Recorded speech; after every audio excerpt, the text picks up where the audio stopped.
તો આખરે કૃષિ મંત્રીએ વીજ પોલથી ખેડૂતોને જે મુશ્કેલી પડી રહી છે તે મુદ્દે નિવેદન આપ્યું છે। ખેડૂતોના તમામ પ્રશ્નોનું વહેલી તકે નિરાકરણ લાવવાના પ્રયાસો કરાશે। સમસ્યાના કાયમી નિરાકરણ માટે રાજ્ય સરકાર વિચારણા કરી રહી છે। ભરોસા સાથે પ્રશ્નો ઉકેલવા એ અમારી મોટી જવાબદારી। કૃષિ મંત્રી જીતુભાઈએ તમામ ખેડૂતોને હૈયાધારણા આપી।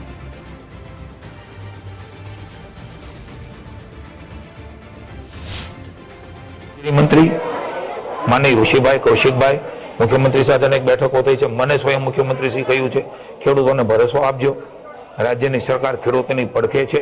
એના માટે જે નિર્ણય લેવો પડે એના હિતમાં એ નિર્ણય એ તમામ વ્યવસ્થાઓ આજુબાજુની જોઈને ખેડૂતોની મુશ્કેલી સમજીને એ નિર્ણય રાજ્યની સરકાર લેશે।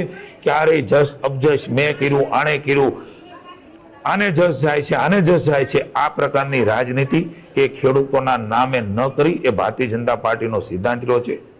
ક્યાંય પણ કોઈને પણ મુશ્કેલી ન પડે એમના માટેની સરકારે તમામ વ્યવસ્થાઓ ભૂતકાળમાં કરી છે, ભવિષ્યમાં પણ કરવાના છે। મારી વિનંતી માત્ર એટલી છે કે એજન્ડા નથી, પ્રાયોરિટી છે, એને એજન્ડા ન બનાવીએ।